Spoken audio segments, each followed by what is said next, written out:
in honor of what this holiday is, the 4th of July, let's play a little sparkler or firework. And gentlemen, the premise is pretty simple. I'm going to tee you up with 3 buzz topics, and if you agree with it and it's a sparkler, it's just a little bit of noise, then that's what it is.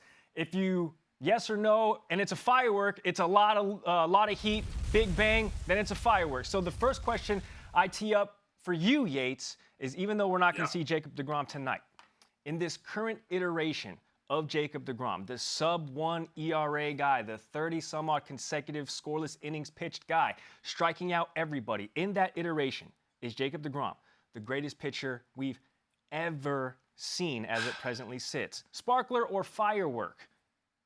This is going to sound harsh, but to me, it's a sparkler, but only for one reason. It's because I think that your setting aside of it as an era thing is very, very important. Overall, people want to say that strikeouts are the best way for pitchers to operate. A 9-pitch inning is the best inning.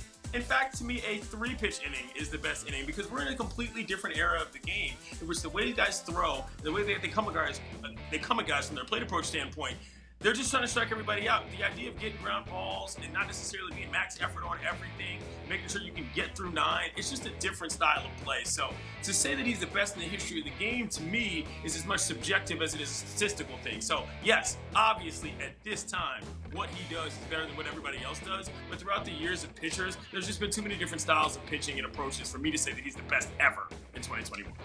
June? Yeah, I get firework. I give this a mid-tier firework, like one that's not like an enormous boom. M80. Yeah. Street legal in some states. One that happens like 60% of the way through the fireworks show. I think Jacob deGrom is obviously putting up right now on pace to one of the best pitching seasons of all time. I think Clint makes a great point in talking about the fact that the eras are different. But at the end of the day, you look at those numbers, and it's regardless of the era, it's hard to put up an ERA below 1, and that is exactly what Jacob deGrom is doing right now.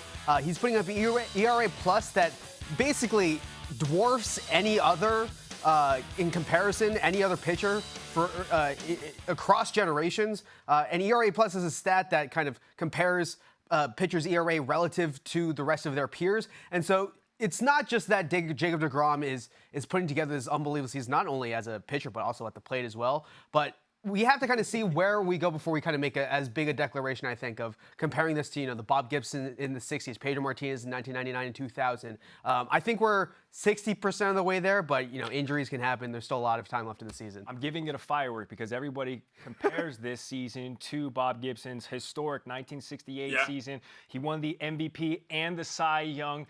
Over 300 innings pitched, the most strikeouts, and finished the season with a 1.12 ERA after throwing over 300 innings pitched. Nobody does that anymore, and deGrom's kind of being compared in the same sentence. Okay, next topic. We saw that the Yankees are 4th place now in the AL East with a 41-41, 500 record. So, Yates, sparkler or firework, they still make the postseason. Oh, sparkler for sure. Still make the postseason. Are you kidding me? How far back this team is? Look, the issue with them is how they play, to me, in terms of how they have plate approaches. There's so many different things that go wrong with the Yankees, in my personal opinion, but they hit the ball hard. They just hit it on the ground. If they don't get the ball out of the yard, they're grinding the double plays basically all the time. And just, to me, that is something that you can adjust. That is something that can have something to do with how you approach things. And I don't know, man. They got a lot of big boppers, but their approach to their roster construction and how they expect to win games, it just isn't necessarily conducive to being able to be exciting, never mind winning. Like, look, today was one thing. Yesterday, they're down 8-0 before they even get into the game. You're just thinking to yourself, man, every time I saw the Yankees, they're down a ton before anything ever happens. It's not a good situation right now. Yeah, I give this not even a sparkler, but a firework that doesn't even go off, because that's basically been the Yankees this entire year. They are a team that I think is the worst story you can be in baseball, which is a 500 team. You go 1 week, you look like you have hope. Then the next week, they get swept by the Red Sox. They fall farther behind in the division. The big challenge for the Yankees right now is not just that they're not playing well and they have so many issues that line up. Gleyber Torres has been inconsistent defensively, has not been hitting at the plate, and he's like the least of their issues right now. The fundamentals that this team puts together on a night-to-night basis, you see the struggles just routinely with this team, where they're just not making routine plays. They're not doing the fundamentals on the base pass. They're not doing the fundamentals defensively. But on top of that, you also have the Toronto Blue Jays, the Boston Red Sox, the Tampa Bay Rays. There's 3 teams that they need to climb ahead of in the division, and then there's also the rest of the wild card teams as well. And so it's not that they're just competing against the rest of the division. They're also competing against, the Cleveland Baseball Club. They're also competing against the Oakland Athletics. There's a lot of things in the way for the Yankees to get to the playoffs at this point, and they're clearly not living up to the brand name talent that's on this roster that Brian Cashman put together. You know what's still crazy? All of that being said, Hal Steinbrenner, the owner of the Yankees, even last week was still saying, yeah, we have the second highest payroll in baseball, and I would give some thought in paying the luxury tax if we're still in contention in a couple of weeks. So they're a 500 team sitting on the outside looking into the playoff picture, and ownership still wants to spend money.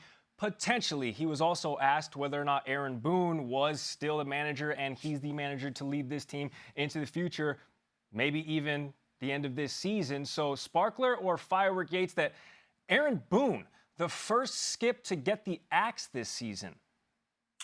It sounds like a firework, but I can understand why it would happen. We love Booney, but to the point that June touched on, their record against their own division is terrible. They're on a 67-win pace against their own division, 99-win pace against the rest of the league. That, to me, indicates you're going to have a much harder problem getting out of this hole and getting to the playoffs. And if for no other reason, then you got to shake something up. Booney might be the one that has to go down for it, because you're not going to get rid of all of that payroll that you just mentioned. If you can't get it done against the team that you have to face the most, you don't give yourself a chance to get any farther, or anywhere rather, in the playoffs and in the tournament. So that, to me, is probably the justification there, even though it doesn't necessarily have anything to do with the guy and who he's been over the years for the Yankees, even if it's just a short amount of time.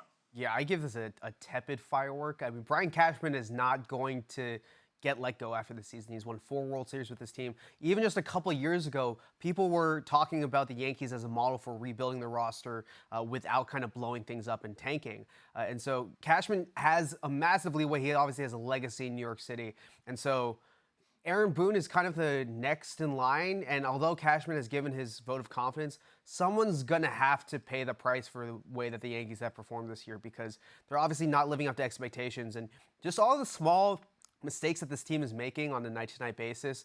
There's been a lot of heat on the coaching staff, the hitting coach Marcus Thames.